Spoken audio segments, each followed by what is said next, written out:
नमस्कार. खरं तर 2 दिवसापूर्वी शिवनेरी जुन्नर विधानसभा मतदारसंघाचे विद्यमान लोकप्रतिनिधी आमदार शरद सोनवणे यांनी आमचे पत्रकार, ज्येष्ठ पत्रकार सुरेश वाणी यांनी एक रिपोर्ट सादर केला होता आणि या रिपोर्ट सादर केल्यानंतर त्या तालुक्याचे माजी आमदार अतुल बेनके यांच्या माध्यमातून तो रिपोर्ट बनवण्यात आला. खरं तर अदानी प्रकल्प त्या भागामध्ये होतो आहे. त्या भागातील लोकांच्या या प्रकल्पाला विरोध आहे. त्यामुळे माझे त्या भागातील सर्व पत्रकार बांधव आम्ही प्रत्येक ग्रामीण भागातील नागरिकांच्या मुलाखती घेत असतो. या प्रकल्पाबाबत नागरिकांमध्ये जागरूकता निर्माण करण्याचं काम करतो आहे. त्या भागातील सर्व संघटना देखील रस्त्यावर उतरलेल्या आहेत आणि या सर्व संघटनांना, शेतकऱ्यांना मदत करण्याचं काम मोफत आमचे पत्रकार बांधव करत आहेत. खरं तर ज्येष्ठ पत्रकार सुरेश वाणी यांनी या प्रकल्पाला जास्तीत जास्त विरोध करावा. माजी आमदार असो, सामाजिक संघटना असो, सर्वांना एकत्रित करण्याचं काम चालू केलेलं आहे. खरं तर ते स्वतः देखील एक नागरिक आहेत. त्यांच्या भागात देखील ती जागा जाणार आहेत. त्यामुळे त्या प्रकल्पामुळे ते सुद्धा बाधित होणार आहेत. ही महत्त्वाची बाजू आहे. त्यामुळे ते प्रश्न मांडत असताना 2 दिवसापूर्वी अजनावळे या गावामध्ये प्रांताधिकारी, DYSP सर्व अधिकाऱ्यांसमेत या ठिकाणी बैठक लावण्यात आली. लोकप्रतिनिधी त्या ठिकाणी उपस्थित होते आणि उपस्थित असताना सर्वांसमोर लोकप्रतिनिधींनी एका पत्रकाराला 15 ऑगस्टनंतर तुझ्याकडे बघून घेतो, माझ्यावर अनेक कलमे दाखल आहेत आणि अजून एक वाढल अशी धमकी देणे म्हणजे ही अशोभनीय भाषा त्यांच्या दृष्टीने आहे. खरं तर महायुतीचं सरकार आल्यानंतर ते अपक्ष म्हणून निवडून आलेले आहेत आणि अपक्ष निवडून आल्यानंतर त्यांच्याकडून अशी भाषा बोलणे ही त्यांची संस्कृती योग्य नाही.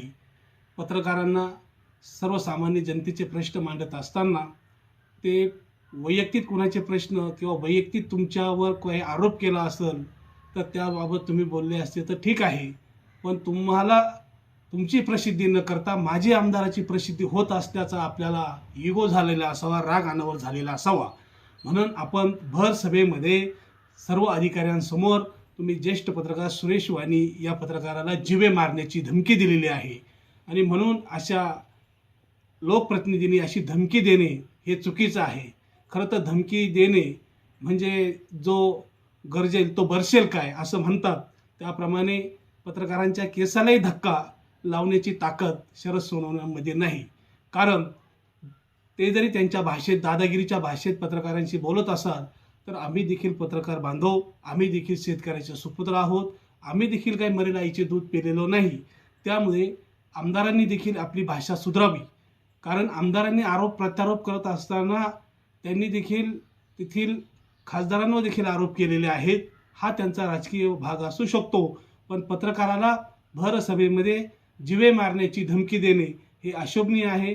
याचा आम्ही महाराष्ट्र राज्य पत्रकार संघ, महाराष्ट्र राज्य मराठी पत्रकार संघ, राज्यातील सर्व पत्रकारांच्या वतीने निषेध करतो आणि शरद सोनवणे यांना आव्हान करतो, आपण ज्या धमक्या देतात या धमक्या शिळ्याकडीला होत आलेल्या आहे.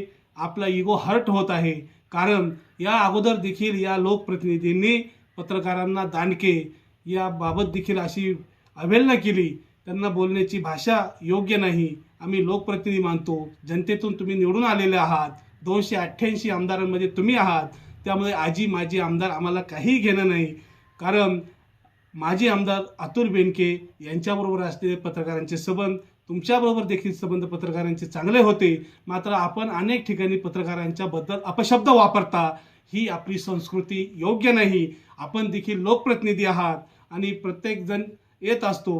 पत्रकार हा कायमचा असतो, लोकप्रतिनिधी हा 5 वर्षाचा असतो. आपण अपक्ष निवडून येण्यामध्ये देखील पत्रकारांचा वाटा आहे, हे मात्र विसरता कामा नये. मात्र धमकी देणे ही पद्धत योग्य नाही. अशा धमक्यांना आम्ही पत्रकार देखील घाबरत नाही. कारण ज्यावेळेस आमचे पत्रकार बांधव बाहेर जातात, एखादं वृत्तांकन करतात, त्यावेळी ते त्यांच्या घरच्यांना सुद्धा सांगतात आम्ही परत घरी येऊ किंवा नाही. त्यामुळे अशा शरद सोनवणे यांनी केलेला, सर्वांसमोर जी धमकी दिली, अशा धमक्याला आम्ही भीक घालणार नाही. या राज्याचे कर्तव्यदक्ष मुख्यमंत्री आणि आमच्या माहिती व प्रसारण विभाग त्यांच्याकडेच आहे. आम्ही त्यांना विनंती करणार आहोत, आपल्या महायुती सरकारमधील एक घटक पक्ष असलेल्या विद्यमान उपमुख्यमंत्री एकनाथ शिंदे यांचे ते विश्वसनीय मानले जातात, तरी आपण त्यांना समज द्यावी आणि पत्रकारांबद्दल असे अपशब्द वापरणाऱ्या लोकप्रतिनिधींचा आम्ही महाराष्ट्र राज्य पत्रकार संघ, महाराष्ट्र राज्य मराठी पत्रकार संघाच्या वतीने निषेध करतो. कारण आम्ही घेणारे पत्रकार नाही, आम्ही देणारे पत्रकार आहोत.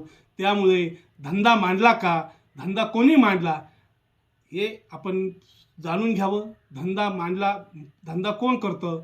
कारण तुम्ही लोकप्रतिनिधी आहात, तुमच्या तोंडून ही भाषा बोलणं हे उचित ठरत नाही. आम्ही धंदे करणारे नाही, आम्ही समाजसेवा करणारे पत्रकार आहोत. समाजाचे प्रश्न, सर्वसामान्यांचे प्रश्न, आम्ही मोफत सेवा देणारे पत्रकार आहोत. त्यामुळे आपण जे बोलतात ते चुकीचं आहे असं बोलू नये. कारण ही जुन्नर विधानसभा मतदारसंघ आणि शिवरायांच्या पावनभूमीमध्ये असलेल्या मतदारसंघातील लोकप्रतिनिधी आहात. त्यामुळे आपला इगो हर्ट झाला असेल, त्या इगो हर्ट आपण आपल्या पद्धतीने पत्रकारांना जवळ करून जर राहिलात तर पत्रकार देखील आपल्याला वर करतील. कारण आजपर्यंतच्या आपल्या राजकीय जीवनामध्ये पत्रकारांनीच आपल्याला मोठं केलेलं आहे, हे सुद्धा आपल्या लक्षात असलं पाहिजे. मात्र आपण कोणत्या तरी वेगळ्या विश्वात वावरता आणि त्या पद्धतीने दिवसाढवळ्या ही भाषा आपण बोलता, अशा धमक्यांना आम्ही भीक घालत नाही. कारण सुरेश वाणी हे एकटे नसून त्यांच्या पाठीमागे संपूर्ण महाराष्ट्रातील मीडिया उभी राहील. कारण ज्येष्ठ पत्रकार आहेत, त्यांचं लिखाण त्यांच्या न्यूज चॅनलच्या माध्यमातून असेल, त्यांनी आजपर्यंत केलेली पत्रकारिता ही त्या भागातील सर्वसामान्य जनतेला परिचित आहे. त्यामुळे लोकप्रतिनिधींनी आपण केलेलं वक्तव्य मागे घ्यावं, सुरेश वाणी यांची त्यांनी माफी मागावी, अशी आम्ही राज्याचे मुख्यमंत्री असेल, उपमुख्यमंत्री एकनाथ शिंदे असेल, उपमुख्यमंत्री सुनेत्राताई पवार असेल, त्याचबरोबर या सर्वच मंडळी करणार आहोत. पुनश्च एकदा या घटनेचा आम्ही जाहीर निषेध करतो.